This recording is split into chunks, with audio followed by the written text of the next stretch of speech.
Hi friends, welcome back to my channel hello Andhra వంటలు. ఇక ఈరోజు మన రెసిపీ వచ్చి వెజిటేబుల్ ఫ్రైడ్ రైస్. ఇది వచ్చి చిన్నపిల్లలకి స్కూల్ టిఫిన్ బాక్సుల్లోకైనా, లంచ్కైనా, డిన్నర్కైనా సూపర్గా ఉంటుంది. మన ఇంట్లో ఉన్న వెజిటేబుల్తోనే ఈజీగా 10 నిమిషాల్లో చేసే రెసిపీ ఇది. మనకి మిగిలిపోయిన అన్నంతో కూడా చేసుకుంటే సూపర్గానే ఉంటుంది. ఈ రెసిపీ మీరు ఒకసారి ట్రై చేయండి. మీకు నచ్చితే లైక్ చేసి, షేర్ చేసి, అలాగే సబ్స్క్రైబ్ చేసుకోండి. మీరు సబ్స్క్రైబ్ చేసుకుని నాకు సపోర్ట్గా ఉంటుంది. ఇక మనకి ఈ రెసిపీకి కావాల్సిన పదార్థాలు చూద్దాము. ఏమేమి వస్తువులు కావాలి, ఏం వెజిటేబుల్స్ కావాలో చూద్దాం. బఠానీలు 1/4 కప్పు, కోసుపువ్వు 1/2 cup, carrot 1/2 cup, beans 1 cup, capsicum 1 cup, onions 1/2 cup, బంగాళదుంప ఆలు 1/2 కప్పు, పచ్చిమిర్చి 5, తగినంత ఉప్పు, కొత్తిమీర 1/2 కప్పు, వెల్లుల్లి 5 పెద్ద రబ్బలు, black pepper 1 spoon, vinegar, soya sauce 2 స్పూన్ల ఆయిల్. స్టవ్ ఆన్ చేసి కడాయి పెట్టుకొని అందులో ఒక 2-3 స్పూన్ల ఆయిల్ వేసుకోండి. ఆయిల్ కొంచెం వేగాక ఒక నిమిషం కాగాక మనం వెల్లుల్లి కట్ చేసి పెట్టుకున్న వెల్లుల్లి వేసుకొని ఫ్రై చేసుకోవాలి. ఇవి గోల్డ్ కలర్ వచ్చేకి కట్ చేసుకున్న మిరపకాయలు వేసుకోవాలి. ఇది కొంచెం ఫ్రై చేసుకోవాలి. ఇట్లా తర్వాత ఆనియన్స్ వేసుకోవాలి. ఇవి కూడా కొంచెం ఫ్రై చేసుకోవాలి.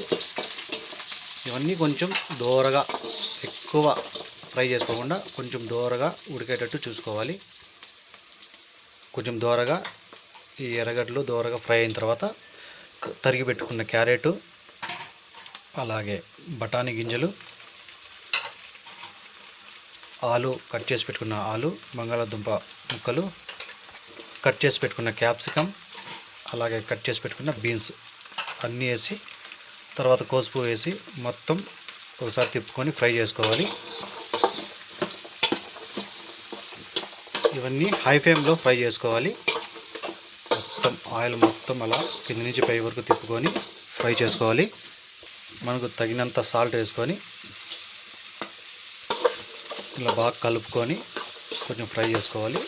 ఒక నిమిషం వరకు ఇలా హై ఫ్లేమ్లో పెట్టుకొని ఫ్రై చేసుకొని ఒక 2 నిమిషాలు దీన్ని ఫ్రై చేసుకున్నాక తర్వాత మనం వచ్చి బాగా కలుపుకొని ఒకసారి దాని మీద పైన మూత పెట్టుకోవాలి. ఇది మీడియం ఫ్లేమ్లో పెట్టుకొని ఒక 2 నిమిషాలు బాగా ఉడకనివ్వాలి. బాగా లోపలంతా గాలి పోకుండా మూత పెట్టుకుంటే లోపలంతా బాగా ముక్కలు ఉడుకుతాయి. ఒక 80-85% అయితే ముక్కలు ఉడకాలి అంతే. ఒక 2 నిమిషాల తర్వాత ఒకసారి చూసుకుని చూడండి, బాగా ఫ్రై అయినాయి. మనకేమైనా డౌట్ ఉంటే ఇంకో 1 నిమిషం కూడా ఫ్రై చేసుకోవచ్చు. ఎందుకంటే ఈ బఠానీలు, ఈ పచ్చి బఠానీలు అవి ఉడకకుండా ఉంటాయి. దానివల్ల ఇంకో నిమిషం ఉడకబెట్టుకోండి. దీంట్లో ఆలు, కోసుపు అయితే ఉడికిపోయినాయి. మన బఠానీలు కొంచెం ఉడికిపోతే ఇంకొక 1/2 నిమిషం అట్లా ఉడికిపోతే సరిపోతుంది. మనం ఇంకో నిమిషం అయితే దీన్ని ఉడకబెట్టుకుందాము. ఇలా మొత్తం ఉడికినాక మనం దీనిలో వచ్చి ఒక మూత సోయా సాస్, వెనిగర్ వచ్చి ఒక 2 స్పూన్ల వరకు వేసుకోండి. మీ దగ్గర ఈ సాస్ లేకుంటే మీరు స్కిప్ చేసేయండి, అవసరం లేదు. ఈ 2 మీ దగ్గర ఈ సాసెస్ ఉంటే వేసుకోండి, లేకపోతే లేదు. వేయకపోయినా కూడా బాగానే ఉంటుంది. ఇలా మొత్తం కలుపుకొని మనం ఇక రైస్ దీనిలో వచ్చి వేసుకొని కలుపుకోవాలి. మనం ఇప్పుడు చేసుకున్న రైస్ అయినా పర్లేదు, చల్లగా ఉన్న రైస్ అయినా పర్లేదు, దీనిలోకి అయితే సూపర్గానే ఉంటుంది. మొత్తం ఇలా పొడిగా చేసుకొని రైస్ వేసుకుని వేయాలి. ఇలా రైస్ వేసుకొని మనం మొత్తం కింద నుంచి పై వరకు తిప్పుకోవాలి.